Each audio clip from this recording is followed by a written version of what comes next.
Woohoo! Hey, good morning. This is Conservative Cat on Cities 92.9, the news and talk of Bloomington Normal. And I so do appreciate you tuning in each and every morning. And I'm so excited because guess what, folks? We have got so much to talk about. And we are going to be chatting about Trump going complete gangsta mode on this journalist. And she has to, she has to bring up his criminal conviction before she desperately just tries to cut him off, because he calls out Kamala Harris for her straight up for her her Indian descent. I've told you multiple times that Kamala Harris, she's Indian. She's Bahamian and East Indian. That's on her father's side. And then if you look at her birth certificate on her mother's side, I believe it's Caucasian, right? So she's not African American. She's said that multiple times, that she's not African American, that she's Indian, right? When she ran for the Senate, she touted, "Hey, I'm Indian." And Trump, he gets on with this journalist, and it's an absolutely incredible takedown of this journalist, and he was not going to let her push out these lies. So I'm going to get to that. Then I'm going to get to Vivek, which is an interesting response to Kamala Harris's claims that she is an Indian American, or that she is African American when actually she's Indian American. And he says, look, she's swearing off the Indian community that she, tried to identify with when it was convenient for her, because she was running for Senate. And in that area, I guess there was a large Indian population. So she identified with the Indian American, the Indian Americans, when it was convenient for her. And now she's trying to identify with the Black community because it's convenient for her in the presidential race. So let's take a listen to this takedown that Donald Trump has of this journalist. It's truly incredible. Let's take a listen. Prosecuted because I'm a political opponent of two people that have weaponized our justice system. I've been prosecuted. I just won the big case in Florida. Everyone said that was the biggest case. That was the most difficult case. And I just won it. Now, Biden has a similar case, except much worse. I was protected under the Presidential Records Act. Biden wasn't, because he wasn't president at the time. And he had 50 years worth of documents. And they ruled that he was incompetent, and therefore he shouldn't stand trial. And I said, isn't that something? He's incompetent and he can't stand trial, and yet he can be president. Isn't that nice? Mr. President, but they released him on the basis that he was incompetent. They said he had no memory, and he was a nice old guy, but he had no memory, and therefore we're not going to prosecute him. I won the case, and it got very little publicity. I didn't notice ABC doing any publicity on it, George. We cover you extensively, sir. I'd love to move over on to different topics. I didn't notice you do any publicity on it at all. I won the case, the biggest case. This is an attack on a political opponent. I have another one where I have a hostile judge. We have you for a limited time, sir. I'd love to move on to different topics. No, excuse you. You're the one that held me up for 35 minutes. So there he talks about how she was late to the interview. So I guess the ABC interviewer there, the journalismer, she is, late to this interview. He was invited there under false pretenses. He was speaking to a Black audience. And apparently they had told him, prior to the interview taking place, that his opponent was going to be there. And he goes, I don't know who that was going to be, whether it be Joe Biden or Kamala Harris. And he said, but you invited me here under false pretenses. Then you were late 35 minutes. You couldn't get your equipment working. So he was calling her out, and he just went complete gangsta mode. Who else is going gangsta mode? This is Vivek Ramaswamy calling Kamala Harris out. This was the NABJ convention that Trump was taking part in, and it was a all right. Vivek, I want to give you a chance to react to that. No doubt it's going to get attention. It already is. Yeah, so look, on a very personal level, my parents were immigrants to this country, legal immigrants from southern India. very same part of India that her mother also immigrated from. I think it's a hard fact, Martha. It's just a fact, whether you like it or not, that many Indian Americans in the United States are indeed somewhat offended by the way Kamala has suddenly cast aside the Indian American side of her identity. She leaned into it when she ran for office in California, big Asian American and Indian American population. So she wore that when it was convenient. She's wearing a different identity now when it's politically convenient on a national stage. Personally, I don't think we should be relying on these ethnic identities at all. We're actually American. And the problem is when you're Kamala Harris and you actually do lean into your identity politics, then you open the door to that type of criticism. But if you ask me, that shouldn't be how this election is decided one way or another. It should be decided on our own identity as Americans and what our vision is for the future of the country. And the number one thing missing in Kamala Harris's candidacy is that she lacks that vision for the country. That's what we got to focus on. Okay. Very interesting to hear from you and to hear. So I do want to play this clip as well. And, whatever you do, don't share this clip out with your friends. Whatever you do, don't share this out. Take a listen. Okay, so what we're going to cook today is an Indian recipe. Yes. Because Yes. you are Indian. Yes. Okay, and I don't know that everybody knows that, but I find that wherever I go and I see Indian people at the supermarket, on the street, everyone's like, Kamala Harris is Indian, right? It's like our thing we're so excited about to have you running for president. Yeah. So we're both Indian, Yes. but actually we're both South Indian. Yes. You look like the entire one half of my family. Okay, thank you. You do. I've been telling people You we're do. related already, Yeah. so this is perfect. It's basically true. And so were you raised eating South Indian food? South Indian food. Okay, so what? There you go. Folks, come on. You can't make this stuff up. Kamala Harris straight out came out and admitted that she was Indian. And because Donald Trump, came out at this event, AP, they've got the story, the Associated Press. Here's the headline. Donald Trump falsely suggested Kamala Harris had misled voters about her race as former president. As the former president appeared before the National Association of Black Journalists in Chicago on Wednesday. So he's talking to a bunch of black journalists, and the Associated Press said, Trump falsely suggested that Kamala Harris was Indian. He said, and I'm paraphrasing, but he says, look, folks, she's Indian. She was Indian all the way up until, a few years ago, and all of a sudden she's black. She turned herself black. Now she identifies as black. So AP, you go back into the Wayback Machine, 2016. I've got the article right here in my formerly nicotine-stained hands, as Rush Limbaugh would say. But here's the headline. California's Kamala Harris becomes the first Indian U.S. senator. First Indian American U.S. senator. This is from 2016 from the Associated Press. The same Associated Press, fast forward 8 years to 2024, they're saying Trump falsely suggested that Kamala Harris is not black.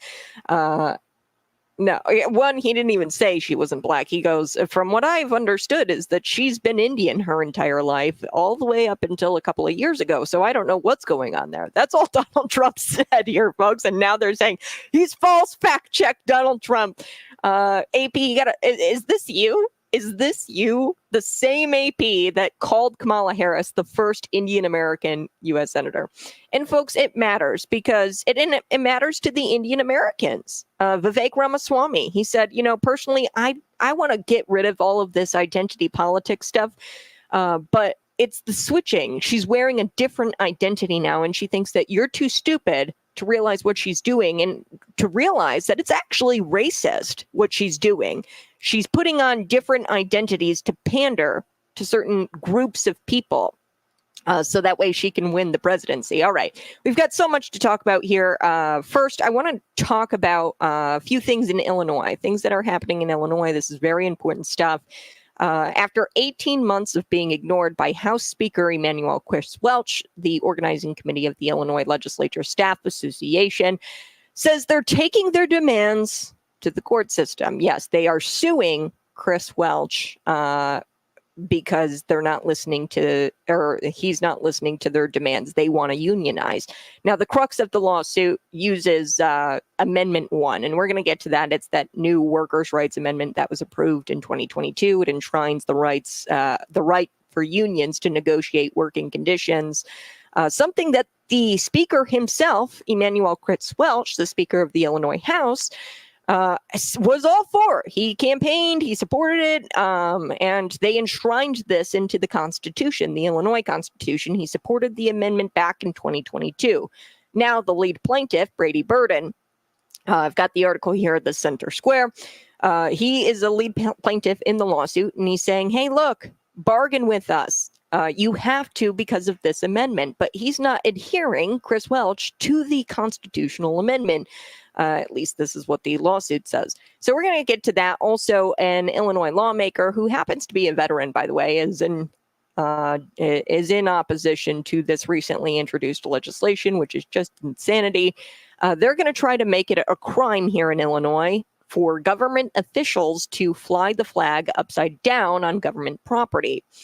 They want to make that illegal. And by they, I mean Harry Benton, who is unhinged, and he introduced this bill, and it would prohibit politically motivated efforts to, quote, read or disrespect the flag. So he's saying that, and the whole catalyst of it is a government official somewhere in Illinois flew an upside down flag, and he says it disrespects the flag. So he wants to outlaw it, and he wants to slap you with fines if you, the government official, flies the flag upside down. He wants to slap you with a $25,000 fine. Wow.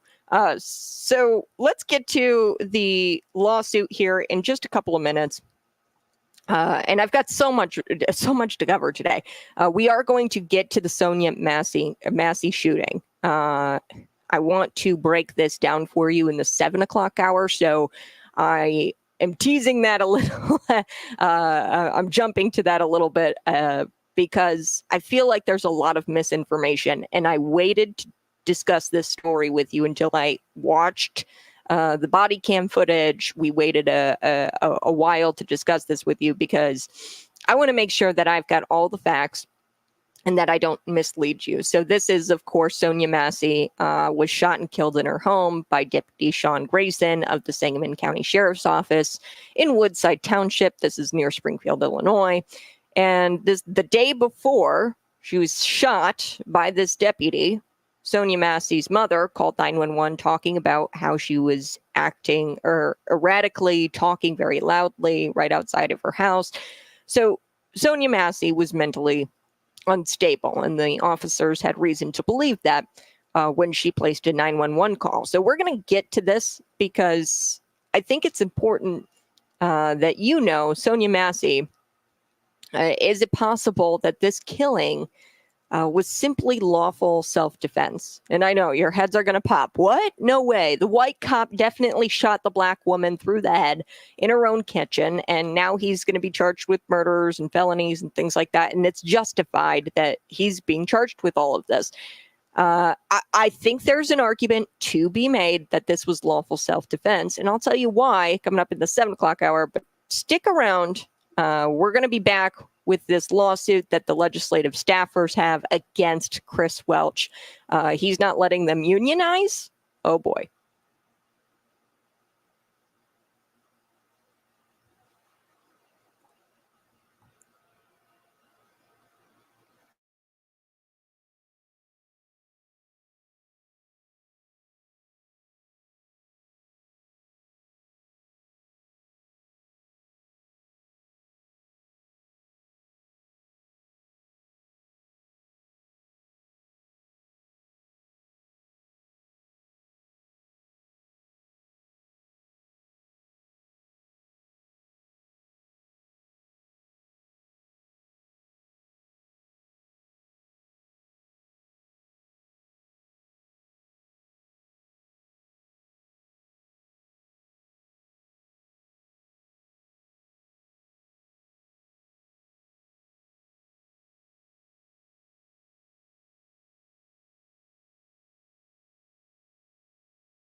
Woohoo! Hey, good morning. This is Conservative Cat on Cities 92.9, the news and talk of Bloomington Normal. Hey, in the 7 o'clock hour, you're not going to want to miss it.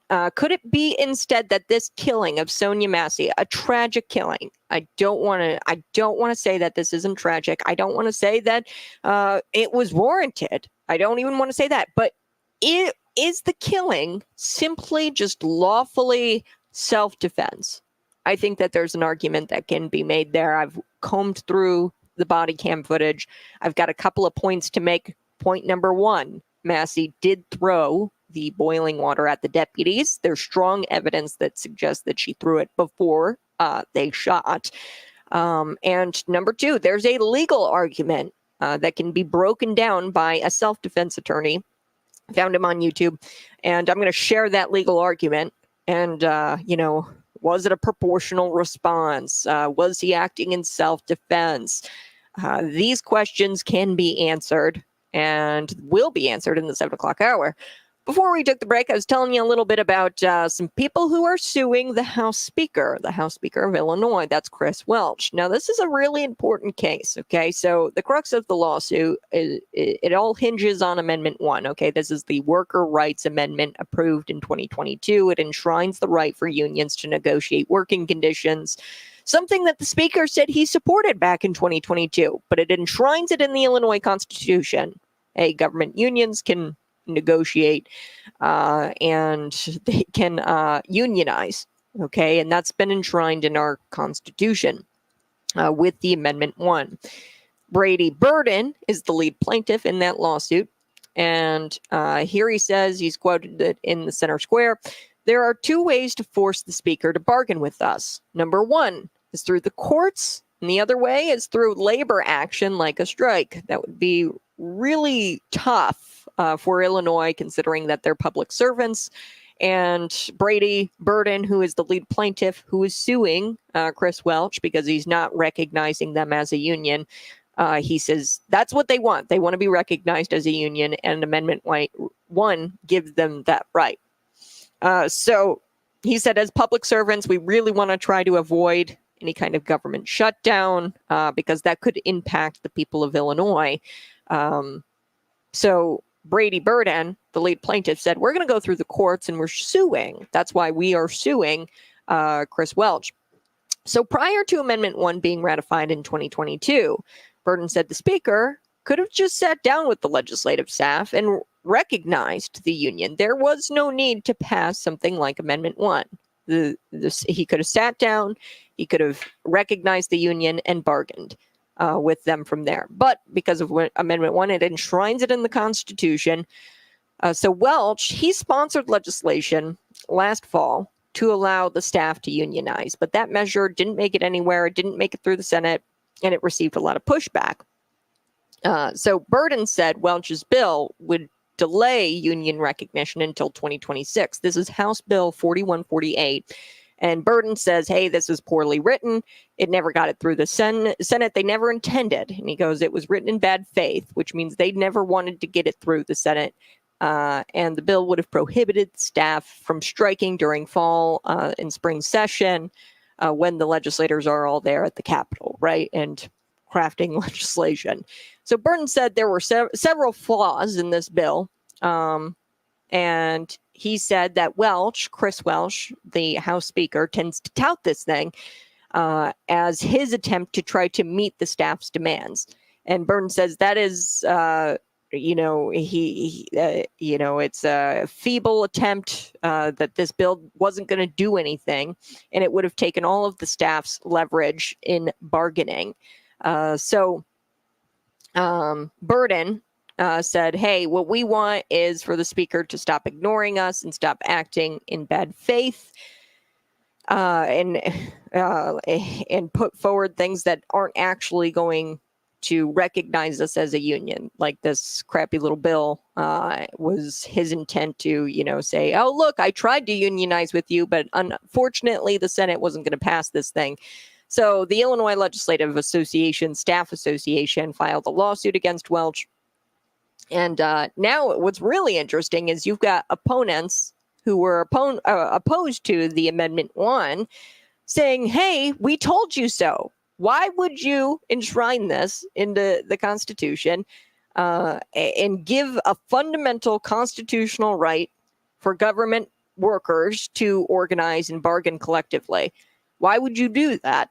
Now you're faced with this, Speaker Welch. And you're probably wondering, okay, why is Speaker Welch so against this? Well, you know the Democrats, right? This is not going to be good for them because the Democrats, they can't pass their bills at 2 a.m. in the morning anymore. Okay, they could probably negotiate their hours, the legislative staff. They could negotiate their hours, down to, normal working hours. And now the Democrats won't be able to pass a budget at 2 a.m. So this is an issue. Republicans say if the union or if the staff unionizes and their efforts succeed, this comes at a disadvantage to Democrats because they can't put forward last minute legislation. The future union contracts might restrict the staff's ability to analyze the state budget at 2 a.m. in the morning. You can't require your staff to be there at 2 a.m. in the morning to analyze the budget. And the Democrats don't want to do that because they like to pass things in the middle of the night. They like to pop bills up out of nowhere. And you can't do that if the union contracts, the future potential union contracts, prohibit you from doing that. So that might be the reason why Chris Welch is pushing against this hard and not coming to the table and allowing them to unionize. But what's so funny is the guy himself campaigned for them to have this right via Amendment 1 back in 2022. He fought so hard. He fought like hell to get this thing passed and campaigned for it. He supported it.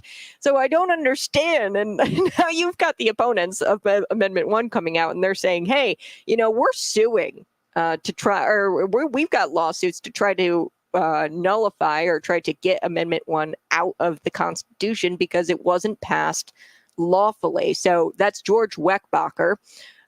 He has a lawsuit out there against the Illinois State Board of Elections and the state. And he says, hey, you failed to follow provisions of the Illinois Constitution that lay out criteria to amend the Constitution in the first place.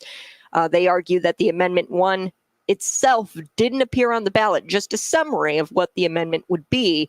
That appeared on the ballot, and then people voted on the summary of the amendment. They didn't vote on the actual text of the amendment, which is a requirement laid out in the Illinois Constitution.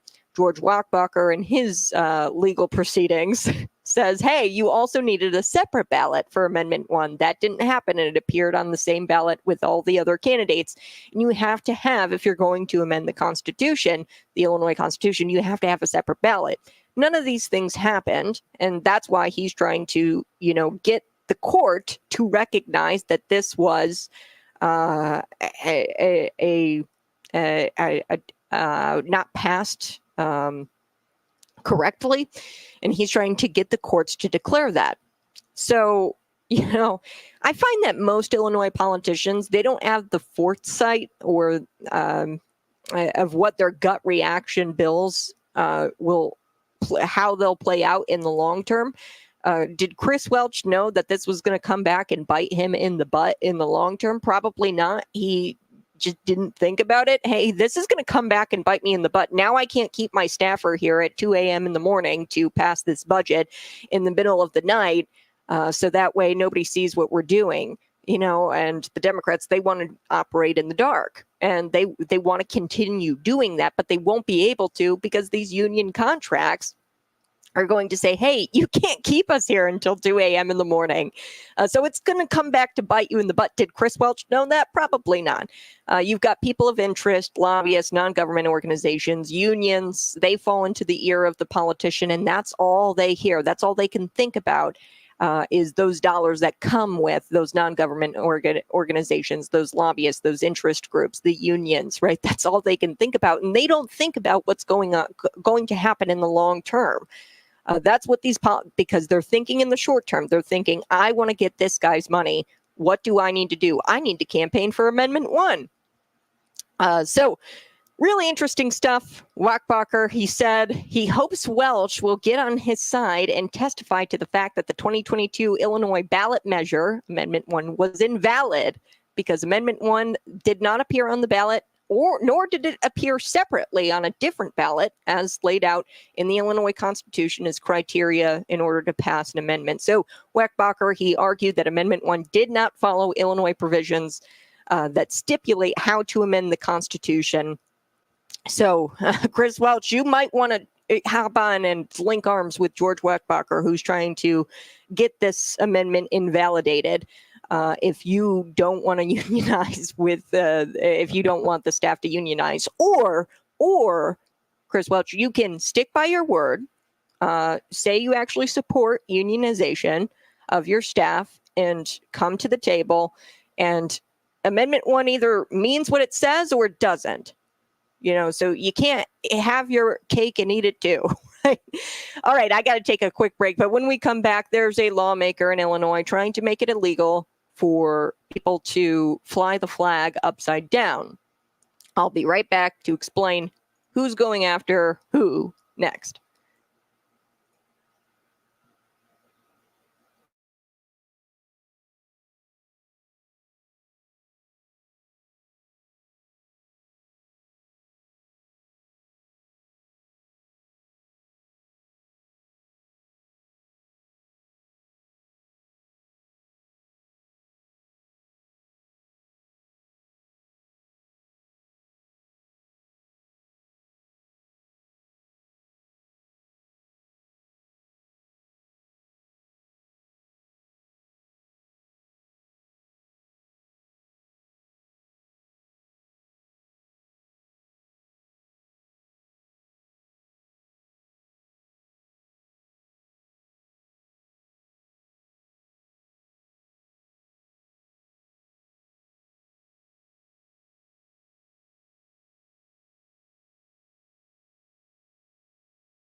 Woo!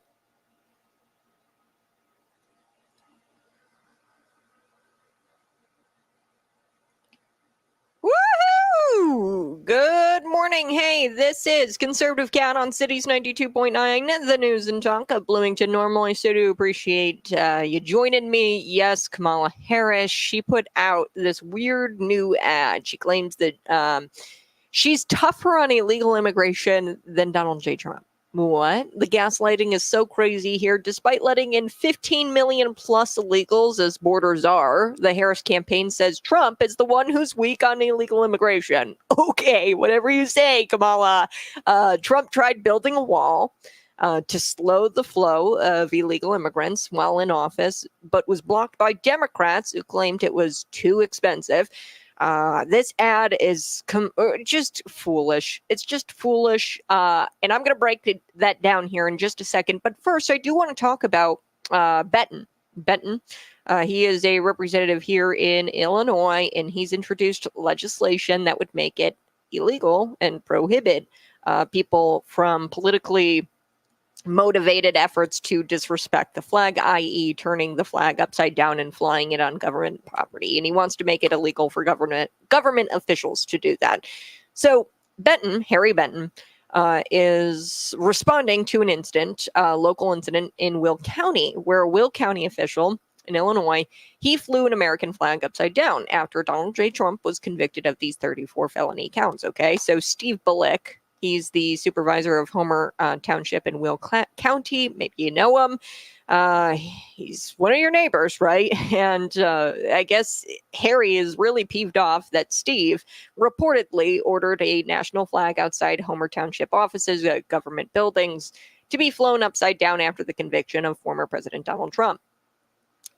Quote, this is Benton. He released a statement and he says, the public official who made this sad choice to disrespect our nation's flag and everything it stands for may be disappointed in the outcome of a certain criminal trial, but that is no excuse. That he attempted to deflect rising outrage by draping himself in the very same flag he just finished spitting on makes his actions all the more pathetic. So that he then attempted to deflect rising outrage by draping himself in the very same flag that he finished spitting on makes his actions even more pathetic. So I guess, reportedly, Steve wrapped himself in American flag afterwards, after he decided and ordered to have the flag flown upside down outside of these government offices. Now, David Freese, he opposes this. He's a Republican and an Air Force veteran, and he talks about this in the Center Square article, where he talks about, look, if an individual feels that the country is in distress, he or she should be able to fly that flag upside down, no matter what. Okay, if you feel like the country is in distress, you should be able to fly the flag upside down. Okay, that's what that means. If you fly the flag upside down, it means that you feel the country is in distress. Now, David Freese, an Illinois representative, says, even as a veteran, I don't lose my cool. I understand that we have one of the greatest countries and we have the greatest freedoms. We have free speech. And you may not agree with that individual if he or she flies a flag upside down, but I absolutely respect your right to do that. This bill, Benton's bill 5860, would make it a crime for government officials to knowingly cause or fly the flag the national flag upside down on government property. What? This is crazy. So David Freese, the veteran, says he doesn't think the bill will go anywhere. This is just Benton trying to, prop himself up as some sort of, politician who cares about the flag. And he, I wonder, Harry, are you going to introduce legislation or a measure prohibiting the burning of flags? Or what about those flags that, the Black Lives Matter flags, the pro-Palestinians flags that, that are flown instead of? I mean, there was a protest around college campuses where they took down flags and then they tried to fly the Palestinian flag. Okay, so are you going to introduce legislation that prohibits the burning of flags at Black Lives Matter or pro-Palestine protests? Are you gonna do that? I'd love to see you do it. I'd love to see you do it. I don't know what's more disrespectful than burning a flag at one of these BLM rallies. So then there's another bill that he filed in conjunction with this other bill, and it goes beyond just making it a crime. It's punishable by a fine of $25,000. That's House Bill 5861. So if you do this, then you're going to get slapped with a fine, $25,000. That's insanity. So, a large portion of the country believes that America is in distress, considering how Trump was convicted. That takes a toll on a country if you convict a president. There's a reason why there's such a thing called presidential immunity. It's not blanket immunity. Okay, there's certain things that you can't go after a president for. For example, Barack Obama, he issued those drone strikes, right? Killing American citizens. He's not sitting in jail for making mistakes as commander in chief. A leader is supposed to make decisions, and sometimes decisions come with mistakes. And you can't go after presidents, sitting or former presidents, for things that they did in office, or go after sitting or former presidents for no reason, okay, no good reason, because that puts a country in turmoil. It throws a country into chaos. That's why the founding fathers made it to where it's hard to go after a sitting president or a former president. The Supreme Court, they're trying to change all of that, where you can go after sitting presidents for things that they've done. And it's sad. But a lot of the country believes we are in distress. So them flying the flag upside down makes sense. So you have a former president prosecuted. And I firmly believe that the only reason he was prosecuted is because he's running for president again. Had he not thrown his hat in the ring for 2024, they would not have prosecuted him. There is no doubt in my mind that is the case. So Benton said, elected leaders swear an oath to the American flag and the nation it represents, not to a political leader. Exactly. So flying the flag upside down because you feel the nation is in distress, that's your freedom of speech. That's your freedom of expression. And not to mention $25,000 if you do this thing, if government officials do this thing outside of government buildings. $25,000, that's a whole lot. And the Democrat Party is all about decriminalizing and, any and all behavior, right? And they're against penalty enhancements, like, oh no, God forbid. We enhance penalties on anybody. So fining somebody $25,000 for what can be argued as an expression of oneself or freedom of speech, I think it is covered under the First Amendment, is a bit absurd. So these bills could be advanced in the fall veto session. We'll have to see. It's a bit unhinged. When we come back, we're going to talk about Democrats throwing pronouns in their bio, and Democrats including Kamala Harris. Now, Donald Trump, he's vowing to bring the country back to sanity after Kamala Harris throws pronouns in her bio on social media. And yes, bring sanity back to America. Yes. All right, we're going to be right back with that story next.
Hey, good morning. It's Conservative Cat on Cities 92.9, the news and talk of Bloomington Normal. The thing about Democrats is one day they woke up and they became insane. What was once considered biological fact is now seen as nothing more than an indescribable feeling. Okay, it's an indescribable feeling that they can't even logically explain. So the problem with that is that you can't have a country that's run by literally insane people. It's asinine to claim that men can get pregnant, but progressives believe if you state your pronouns, if you don't state your pronouns, then you're a bigot. Okay, if you don't state them, then you're a bigot. But just like you don't announce every breath you take, declaring your pronouns is just as ridiculous. All right, I'm going to take a breath now. That's ridiculous, right? So why in the world would you state your pronouns? Which is why Trump is vowing to bring this country back to sanity after Kamala Harris. She did it. She put the pronouns in her bio, folks. According to the Post-Millennial, former President Donald Trump had a candid interview with Laura Ingraham on Fox News, where the topic of Vice President Kamala Harris came up, and the topic of her using pronouns on her X bio, on her Twitter bio. That topic was brought up, and Ingram, she had pointed out that she's using she, her pronouns. And this prompted Donald Trump, or her to ask Donald Trump, hey, what are your pronouns? And Donald Trump, he just says, what pronouns? He goes, I don't want pronouns. Gosh, this is ridiculousness. We're going to be right back. I'm going to play that clip for you. And then a little bit later, we're going to break down SONYA Massessey, the shooting frame by frame, because this is very important. Was this lawful self-defense on behalf of Sean Grayson? We're going to break it down here next. This is Conservative Cat.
Hey.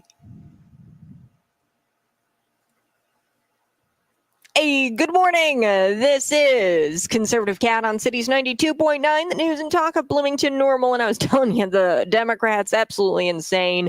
They, what once was considered biological fact is now just an indescribable feeling that they can't even logically explain. And before I took the break, I was telling you a little bit about Donald Trump. He was on with Laura Ingraham, and they were having a candid interview. And I want to play that here for you in a little, just a quick second. But first, I do want to let you know, in just about 5 minutes, we're going to be talking about SONYA Massessey. That's right. I want to talk about the SONYA Massessey shooting. I've been waiting a while. I wanted to see everything come out. I wanted to see defense attorneys comment on the issue, self-defense attorneys comment on the issue. Is this a simply lawful self-defense shooting killing?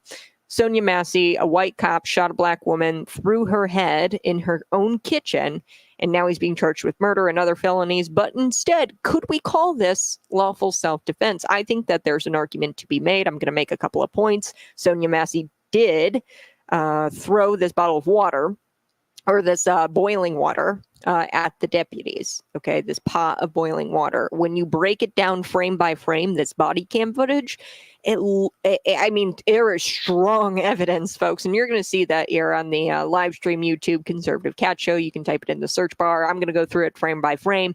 For you audio listeners, radio listeners, 100% you guys are going to be up to speed. I'm going to walk you through what it looks like in each frame when she grabs that boiling water and tosses it, because it's all very important. I do also want to talk about Kamala Harris, this ludicrous ad. It's just absolutely insanity, where she says that she was tougher on the border than Donald Trump. Yes, Kamala Harris actually said that. Let's take a listen to this clip. We've got here, it's a candid interview that Donald Trump did with Laura Ingraham. Laura Ingraham asks Donald Trump's pronouns. Kamala Harris in her Twitter bio, which I never noticed until this morning, states her pronouns as she/her. What are your pronouns? I don't want pronouns. I don't want pronouns. I saw So that. you're fluid? What is that? Nobody even knows what that means. Ask her to describe exactly what that means. What is that? Why are people Nobody doing knows. That? Well, what is that? Because they're going crazy, all right? We have to bring our country back to sanity. Kamala Harris in her Yes, bring our country back to sanity. That's what I want, folks. That's what I want. I like you. I want to see our country go back to sanity.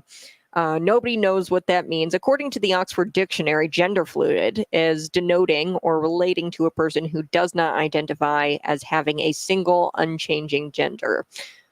However, this is clearly a circular definition, as you can't use the word gender to describe what gender fluid is, right? So they use the actual word in the definition of gender fluid.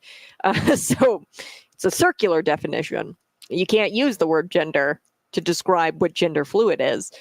So they don't even know what it is. According to the WHO, gender refers to the characteristics of women, men, girls, and boys that are socially constructed. A social construct is, quote, a concept that exists, not an objective reality, but as a result of human interaction. Put another way, it exists because humans agree it exists. Okay, humans agree that it... So I don't have to tell you how stupid it is for these people to start making claims about reality when their entire premise is based on denying reality. These people don't or live in reality. They don't recognize reality.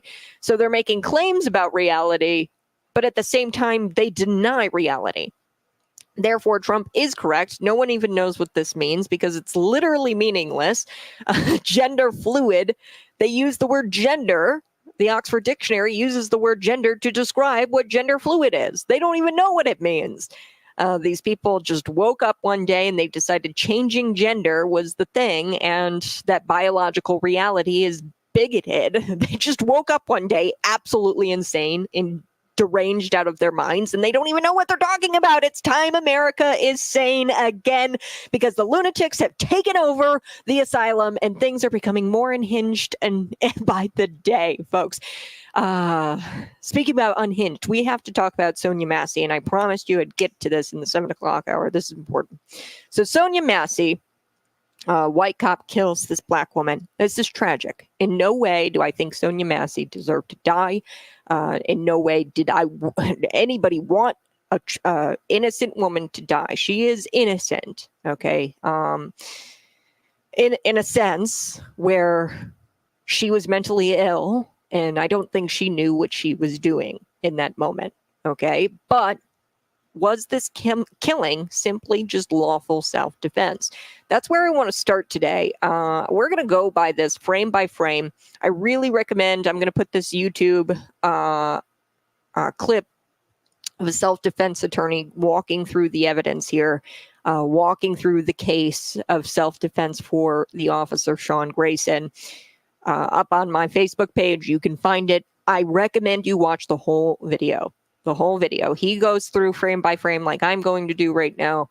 He also goes into a little bit of the weeds with legalese of, you know, how to determine if something is, if you can deem it self-defense. But we're going to make a couple of points here. So Massey, Sonya Massey, this black woman, 36-year-old woman, she was shot and killed in her home. Point one. For these purposes of this show, we are going to make this point that she did in fact throw this boiling water prior to getting shot. There's video evidence that suggests that is true. And I'm going to walk you through frame by frame.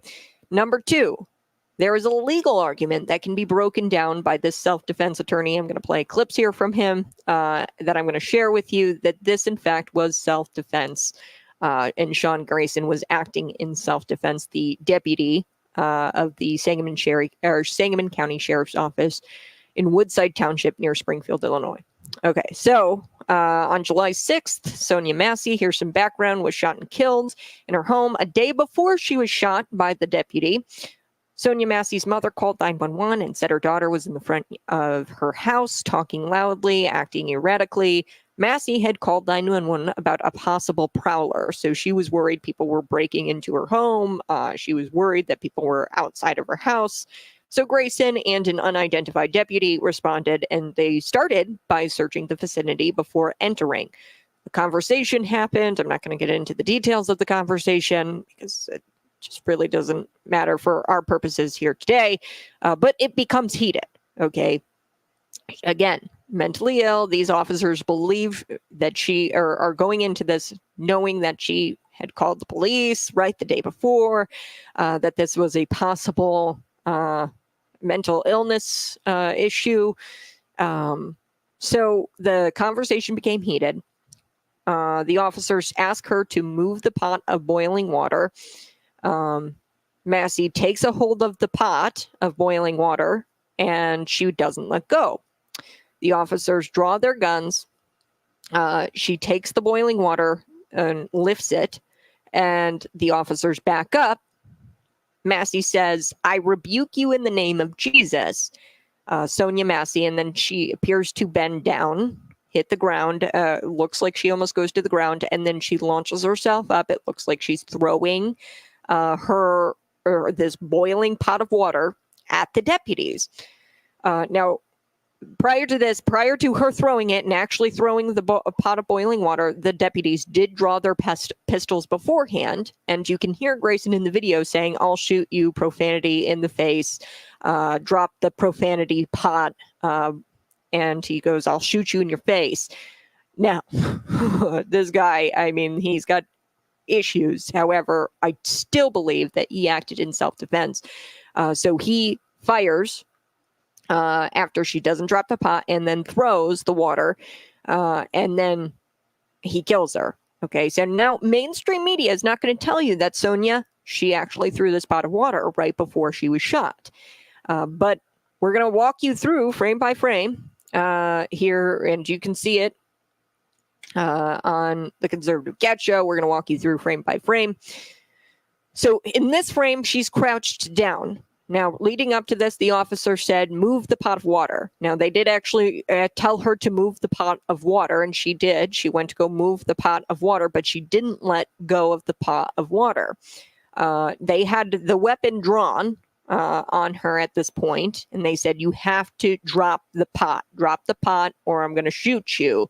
And she would not drop the pot. And then she says, I rebuke you in the name of Jesus. Then she throws the pot of water. And then in the next frame, you can see it very clearly that she's bending down. She has pot holders on. She grabs the pot. You can see the opening of the pot right here. You can see the opening of the pot. You can see she has pot holders on, indicating that this boiling pot of water, a deadly weapon, by the way, and that will uphold in court. I don't know if he's going to go and try to argue self-defense, but I think he should. You can see in her hands, it's over her head at this point where she's got the pot of boiling water. Bang. Right here at this moment where she's got that pot of boiling water over her head, that's when the bang happens. Okay, so she's in the middle of using a deadly weapon, and then the officer, had this been a gun, this wouldn't have even been a question. Okay, there would have been no question, but because it's a pot of boiling water in the video, you got to take it frame by frame in order to really see it, because the guy's arms are in the way. It's from the point of view of the officer, and his arms are kind of in the way of his camera because he's got his weapon drawn. Okay, so bang right there when she's in the middle of using a deadly weapon. You see the water on the floor. You see it projectiled. The water was projected out towards the officers. She wasn't shot, and then the pot went down into the water puddled next to her. You can tell that the water was already thrusted towards the officers. Now, did it make it to the officer's face? No. Because in that moment, she was shot as she was in the middle of using her deadly weapon. It's like if somebody was shooting, right, instead of a pot of water, if somebody was shooting and then the officer, shot while this person was shooting, and it screwed up their aim a little bit. Now, he was waiting. Obviously, this officer was waiting. Sean Grayson was waiting for her to flinch and for her to use that water. She did not get very far. She just started using that deadly weapon, the boiling pot of water. Then you can see the water begin to pile up, and you can see how much water has poured out onto the kitchen floor towards the officers, which indicates that she had launched the water towards the officers, not just, spilling after she was shot in the head. Okay, so I took it frame by frame.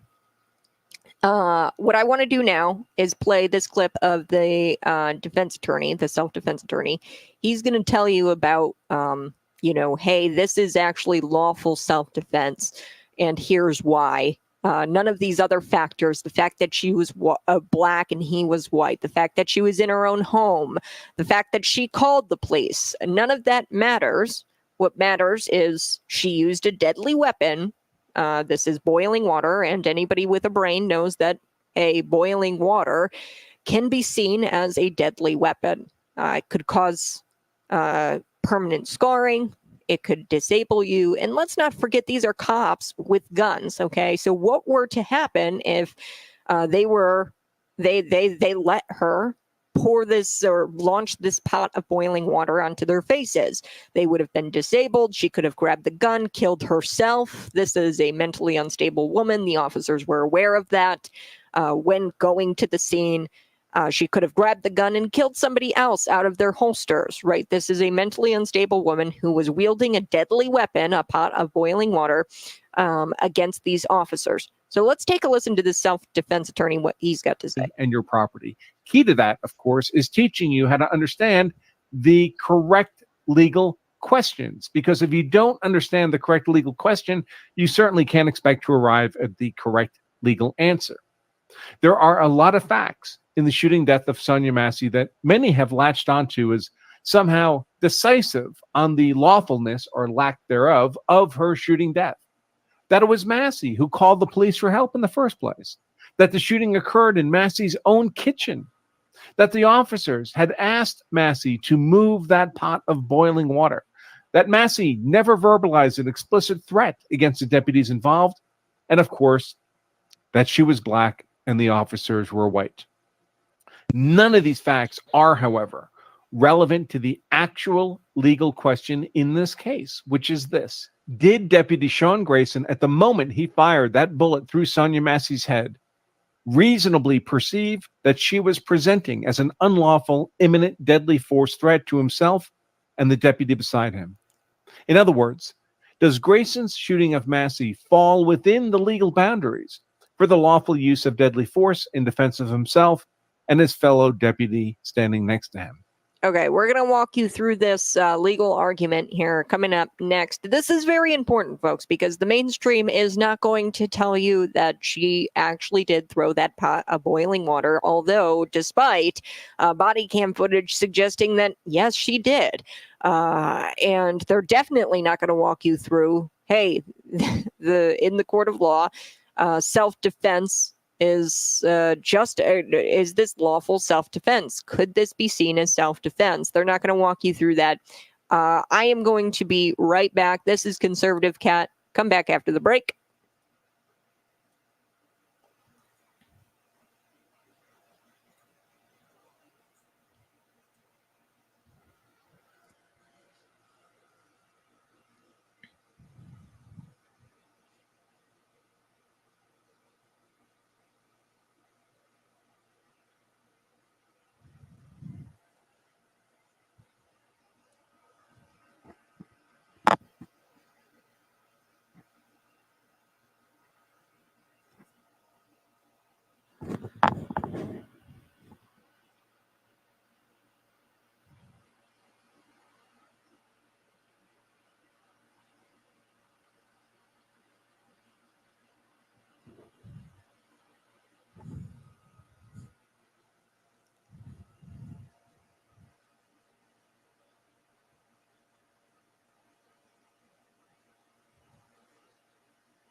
Hi there.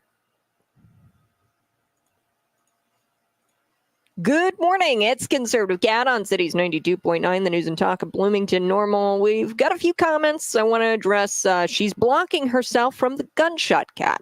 The cop should have walked backwards, not towards her. Folks, and then I've got another comment here, and I want to walk you through this self-defense attorney's legal explanation of, hey, does this uphold, was this lawful self-defense? Somebody messaged me and said, Kat, why didn't he just use his taser? Well, that covers proportionality under self-defense. So there's 5 different criteria that the prosecution has to, are burdened with proving beyond a reasonable doubt that, the officer, in this case, Sean Grayson, exhibited proportionality, innocence, imminence, he was in immediate danger, avoidance, reasonableness. Okay, so there are 5 factors here. I'm not going to go through all 5. I highly recommend you watch the self-defense attorney go through it. I'm not an attorney. I'm just trying my best to explain it for y'all in layman's terms, okay? But the reason why he didn't use a taser is because boiling water in the court of law is considered a deadly weapon. Had she been carrying a gun, would the officer pull out a taser? Had she been driving a car, would he have pulled out a taser? No. Because boiling water, can leave permanent scarring. There's different definition, or there's different things within that definition of a deadly weapon that, the weapon has to, but boiling water fits it. Okay. We can all agree that, hey, boiling water can disable somebody. And you also have to remember, these are cops. Okay. They're acting in this moment where, this woman has been obviously mentally unstable. And I am in no way saying that she's guilty of anything. She is clearly mentally ill. And the cops were reacting to her wielding a deadly weapon. Somebody said, oh, she's blocking herself from the gunshot. And I went by that frame where she's holding up the boiling water, and you can see the top of the pot, the opening of the pot, and you can see she's got oven mitts on. She's got it over her head, and she thrusts the water. She wasn't blocking herself from the gunshot. Maybe she was, but that doesn't take away from the fact that she thrusted that water at the cops, at least according to the video, because you can see the water, it projectile, and it didn't just puddle on the floor near her. Now, if she was blocking herself, she wouldn't have had if it was an act of defense and not an act of offense, that water wouldn't have projected itself towards the officers. Okay, so I'm just walking you through frame by frame.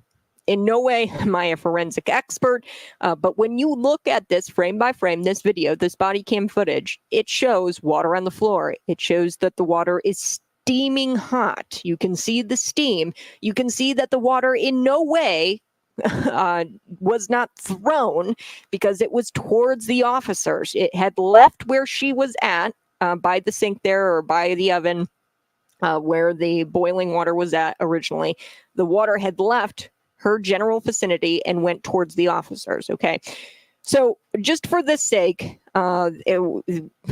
this is strong evidence that she threw that boiling water. I want to play this clip of the defense now. I want to walk you through the argument made by a self-defense attorney where he talks about, hey, this would uphold in court if he argued self-defense. Imminent deadly force threat. And this satisfies objective reasonableness as well. So the element of reasonableness, both subjective and objective, is consistent with Sean Grayson's claim of self-defense and very unlikely to be disproven beyond any reasonable doubt. Sean Grayson did not imagine this boiling water. We're assuming, again, for purposes of this analysis. We'll get back to the actual boiling water in a moment. So with reasonableness satisfied, that's the 5th and final element of self-defense favorable to Sean Grayson. With all 5 elements of self-defense strongly consistent with Grayson's claim of self-defense and unlikely to be disproven beyond a reasonable doubt by the prosecution, the shooting of Sonya Massey by Deputy Sean Grayson was a lawful act of self-defense, and arguably also defense of others, the deputy who was standing beside Grayson. All right, so now I told. Okay. I'm not going to walk you through. I highly recommend you watch the clip. It's long. He walks you through the 5 different criteria. That's proportionality, innocence, imminence, avoidance, reasonableness, subjective and objective. But these are all legal criteria that you need in order to argue that you acted in self-defense. Did you respond proportionally? Are you innocent in the matter? Was there an immediate danger to your life? Had she said, you know, I'm going to throw this boiling pot of water at you and then put the pot down, and, you know, then they shot Sonya Massey, then it wouldn't have been an immediate threat, and then the officers wouldn't have been, you know, acting in self-defense there. Avoidance. Did you tell her to put down the deadly weapon? Did you try to avoid a situation where you needed to act in self-defense? Now, there's only a few states where avoidance actually applies. I think 11. Illinois is not one of those states. And a lot of times in those 11 states that, you know, have this avoidance clause or legislation where it's in the law where if you're acting in self-defense, you have to avoid, you know, the confrontation. You have to, like, you know, either run away. Some states have it to where you need to avoid self-defense. In Illinois, that's not the case.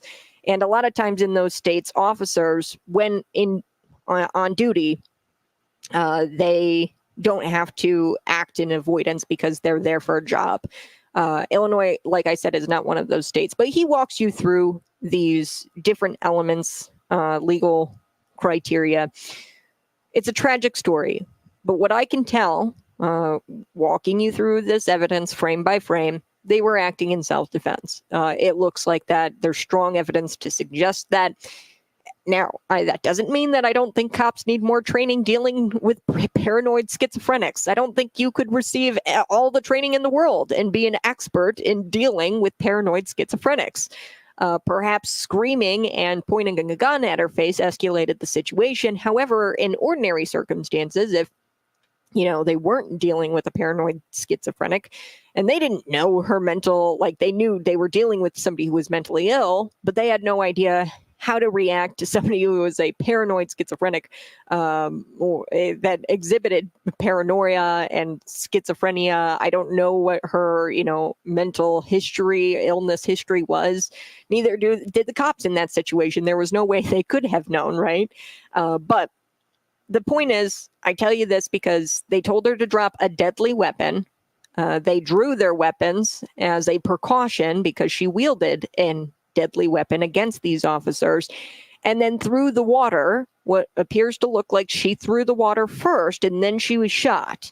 Okay, so we wouldn't be having this conversation if Sonya Massey had wielded a gun against the officers. But in the court of law, boiling water, right, and a gun are deadly weapons. Okay, the boiling water could be considered a deadly weapon. All right, I do need to take a quick break, but when we come back, the border czar, Kamala Harris, she puts out this bizarre ad. She's as radical as it gets on the southern border. She believes that no human is illegal. Secondly, she thinks that they should all get welfare, free health care, solely because they broke federal immigration laws. That's what she believes. Thirdly, she was in charge of the worst border crisis in American history, and now she wants to deny that she had anything to do with it. She releases this campaign ad, and it's absolutely ridiculous. We're going to be right back. This is Conservative Cat.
Ooh.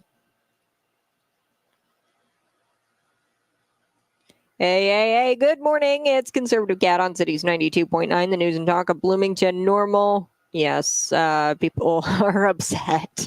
They're upset, and I understand. Look, I don't think that the guy should have a job as a cop. I really don't. He's been fired. I think his partner's testifying against him. And look, a lot of people do some crazy things for political reasons. This guy has a self-defense claim. This self-defense attorney, as I said, I'm going to share this video out with you on my Facebook page. You can watch it in its entirety. He gets into the legalese argument. I'm not going to do that here. I'm not an attorney. But point is, frame by frame, you can see it with your eyes. She threw the bottle or the boiling water at the deputies. And there's different legal definitions to what a deadly weapon is. And you can make the argument that this water was a deadly weapon that she wielded against the officers. And it's tragic. I don't think that she is guilty by any means. She's obviously suffers from mental illness, which is really sad. I think it takes somebody with great patience to be a police officer. I don't think that this person had a whole lot of patience. And I don't think that he should be an officer. He uses language like that with a paranoid schizophrenic, right? But he was clearly acting in self-defense. That's what what my whole point is that he was acting in self-defense. And, people say, oh, he could have backed up and not moved forward. That is what you would call avoidance. In the state of Illinois, you don't have to avoid self-defense. There's only like 11 states or so where you have to avoid self-defense. Now, if they had turned around and fled the scene, she could have poured the boiling water on herself. This was a mentally unstable woman. She could have ran and thrusted the boiling water on their backs. Okay. So in the state of Illinois, and especially in a situation where you have an officer responding to a scene, avoidance here is not something that you are expected in that situation to do. In the state of Illinois, at least this is what the law says, you don't have to avoid those situations or defending yourself. Only in 11 different states. And even then, in those 11 states, a lot of those states say that police officers are exempt from that when responding to a scene. So I wanted to go through that today. It was very important. And by no means am I trying to say that Sonya Massessey is guilty of anything. I think that this was a tragic incident, but in no way is this a white cop shoots black woman for no reason situation. Okay, she was wielding what some would call legally a deadly weapon. And that will uphold in court if he claims self-defense. So I don't know. Very interesting. I do want to get to this. The Border Czar campaign, they released a foolish video. Kamala Harris, she's out there claiming that she is tougher on illegal immigration than Donald Trump. The gaslighting is crazy here, despite 15 million illegals pouring over the border. The Harris campaign says Trump is the one who is actually weak on the border. Just take a listen to this. You're going to love it. And then we're going to break down exactly how bad Kamala Harris's record is in regards to the border. Here we go. On the border, the choice is simple. Kamala Harris supports increasing the number of Border Patrol agents. Donald Trump blocked a bill to increase the number of Border Patrol agents. Kamala Harris supports investing in new technology to block fentanyl from entering the country. Donald Trump blocked funding for technology to block fentanyl from entering the country. Kamala Harris supports spending more money to stop human traffickers. Donald Trump blocked money to stop human traffickers. Kamala Harris prosecuted transnational gang members and got them sentenced to prison. Trump is trying to avoid being sentenced to prison. There's two choices in this election: the one who will fix our broken immigration system, and the one who's trying to stop her. Oh boy.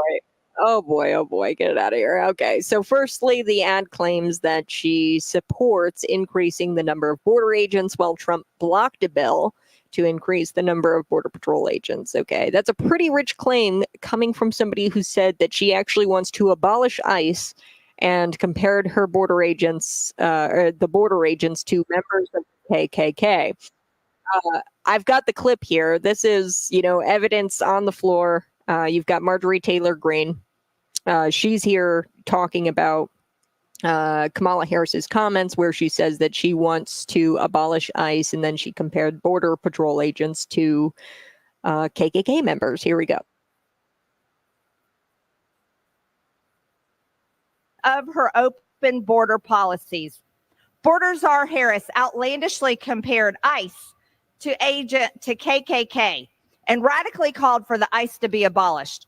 She also posted the Minnesota Freedom Fund to bail out violent Black Lives Matter. Okay, Representative Greene, she throws up, evidence. The news covered it, reports of her saying with her mouth, ICE needs to be abolished, and she compared them to KKK members. Okay, so she threw up the evidence there on the floor. Also, this administration inherited one of the most secure American, secure borders in American history. I mean, it was the most secure border, and Trump said that during the debate, and he said he did that without any legislation. He did that without paying or spending taxpayer money, okay, which means all they really needed to do was uphold and enforce the laws that are already on the books. All they have to do is do the most basic part of their job, which is to force federal immigration laws. But rather than do that, they overturned Trump-era policy and opened up the floodgates to everyone and their mamas to come in to the country. Okay, that's what Kamala Harris did in her time as border czar. If they're going to point a finger and project their failures, the least they can do is just stop blaming Trump, who hasn't been president for several years now. She's literally blaming him for her failures when she was border czar. I never thought it'd be possible to be that pathetic. And she's like, oh, Trump blocked a bill. Trump isn't a member of Congress. There's no way he had any kind of political, and even if he did, even if members of Congress listened to Donald Trump, when he's a civilian, he can express his disdain or his opposition to a bill, by the way, that would have caused the border to be 1,000,000 times worse. It would have increased drug trafficking because it enshrined a certain X amount of immigrants to come over the border. And it was a lot of immigrants every year. Hey, Border Patrol agents, you have to let in this many immigrants every year. And it was an insane amount, millions of illegals every year. And they enshrined that into law. It would have been 1,000,000 times worth had that bill she's talking about in this ad passed. So I'm going to be right back. I've got to take a quick break, but when we come back, we're going to wrap this story up, and I've got a few other things I want to get to. I might be able to get to Fred Trump. Fred Trump, who is that? Well, that is the guy that they are pulling out, the mainstream media. They're pulling him out, and they're trying to use him to discredit Donald Trump. He's a disgruntled, really, family member. And this is the media's newest attack against President Donald Trump. They pulled somebody out of his family who's all upset because Trump wouldn't give him money, and he's the low life of the family. We all have one, right? Who he didn't want to give money to, and now he's making a big fuss of it. And, he's got this book deal. He's going on all of the rounds, the media rounds, and he's saying that Donald Trump is racist and he's an ableist and he hates disabled people. Despite Donald Trump, by the way, setting up a fund to help with the health care of Fred Trump's his nephew's son's disability, the health care, $750,000 a year, I think it was. So, I mean, once the gravy train stopped coming and Trump said, look, your dad, was my brother, and he was a lowlife. Trump doesn't drink because Fred Trump II, he was an alcoholic and just completely just one of those, right? And Trump swore off alcohol, illicit drugs, because he saw what it did to his brother. Okay, so there's always one in the family. And now they're trying to use Fred Trump to attack Donald Trump because they've got nothing else. All right, I'll be right back. This is Conservative Cap.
Hey, good morning. I so do appreciate you being here. I want to address a couple of these.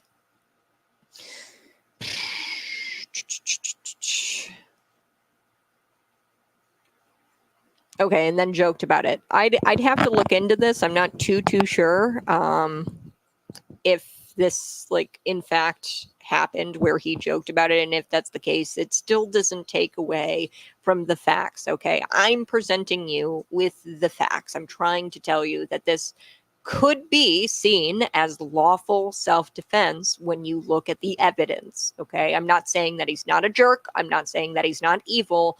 I'm not saying that he should have shot SONYA Massey. I'm not saying that he should have. I am saying that he has plausible lawful ability to claim self-defense. I don't know if he is even claiming self-defense. Okay, but what I am saying is he has a right to defend himself, and he can use self-defense, and it would probably hold up in court. Okay, I don't know this guy. I don't know, and I understand you're using scripture, and I understand this is a very tragic, mental illness is tragic, and it's sad that people are afflicted by that. And, I wish that this didn't happen. She was unarmed. So she was unarmed when she was shot. The cop was not hit. Okay, she did. So she did throw the water and the cop was not hit. So she was unarmed when shot. No, what? So she threw the water. We see the projectile. I went through those frames. Okay, we see that the water left from where she was at, went towards the officers. You can see the steam coming off the water. So that suggests that the water itself is boiling hot. So therefore could be seen as a deadly weapon. And I hate to keep, reiterating that she threw the water, but I mean, I think it's pretty clear when you go frame by frame and you look at the body cam footage, it's clear that she had the water above her head. She thrusted it. When you look at the projectile of the water and where it landed, okay, it landed at the officer's feet. Did it make it to the officer? No, because he shot her while she was using the deadly weapon against him. So she went down at the same time. She used the water, so she didn't get enough force behind it to get it to the guy's face. Okay, so I'm just presenting the facts. I don't know what to tell you.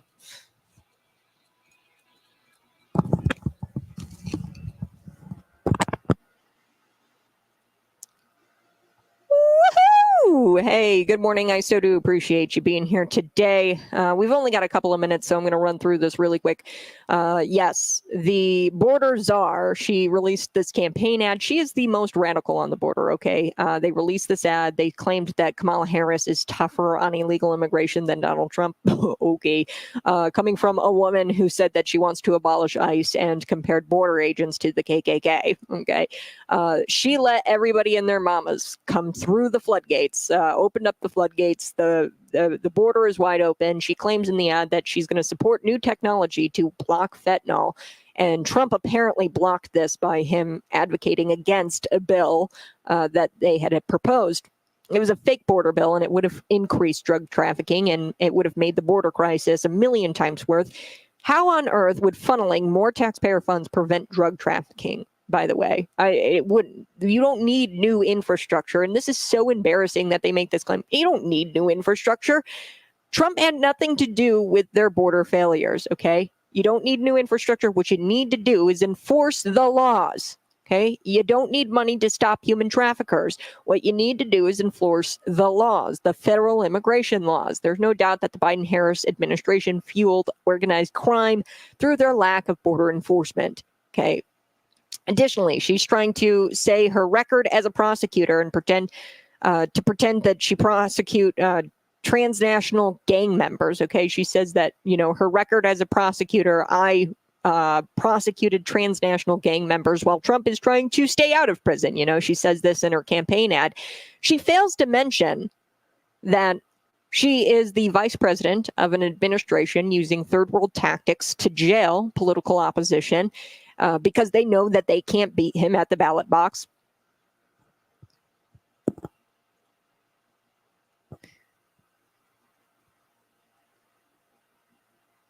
And they know, okay, and they know that they can't beat him at the ballot box. I've got to go, but come back to the stream and we'll be right there. Bye-bye. Mm-hmm.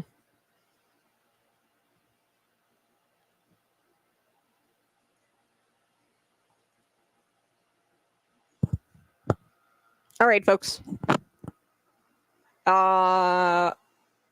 We'll be right back. Just hang out 1 second.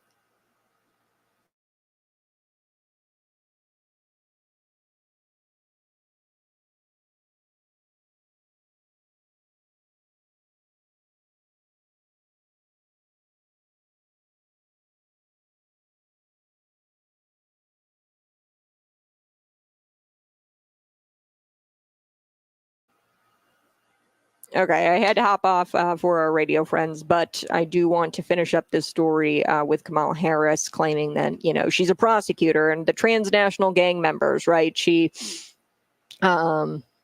says, I locked up transnational gang members and Donald Trump is trying to avoid prison. She fails to mention that she is a part of an administration that is using third world tactics to jail her political opposition because they know that they can't get them at the ballot box. She also ignores the part where she kept petty marijuana offense prisoners locked up longer than their sentences, and she used them for cheap labor. Okay, the Supreme Court came out and told her that she couldn't do it. Okay, so she broke. She's the one who broke the immigration system. Okay, she's pretending that Donald Trump is the one who broke the immigration system and that she's going to come in and save the day, which is something straight up out of the progressive playbook. She's projecting. She's the one who created the problem, and then she says that she has the solution to the problem. Okay, she's the one who created the problem. Donald Trump literally ran on creating a wall and fixing our broken immigration system. He created one of the most secure borders in modern American history, and he did so without funding, and he did it without legislation. Okay, he didn't need a ton of money. He didn't need a ton of legislation. What he did was enforce the laws that we've already got on the books. The fact that they're trying to claim Harris is even comparable to Trump on the issue is the most unhinged lie that I've ever seen. This is crazy to say that she has a great record on immigration and Trump doesn't. Trump has broken, or Harris, she has broken nearly every record at that southern border. 15 million, I told you, 15 million have poured over that border since this administration has taken office. 15 million. That's nowhere near Trump's numbers, okay? And because of that, the choice is simple, and the choice is Donald Trump when it comes to immigration. If that's an issue for you, that is your choice, Donald Trump. You guys have a blessed day. Bye-bye. Love you.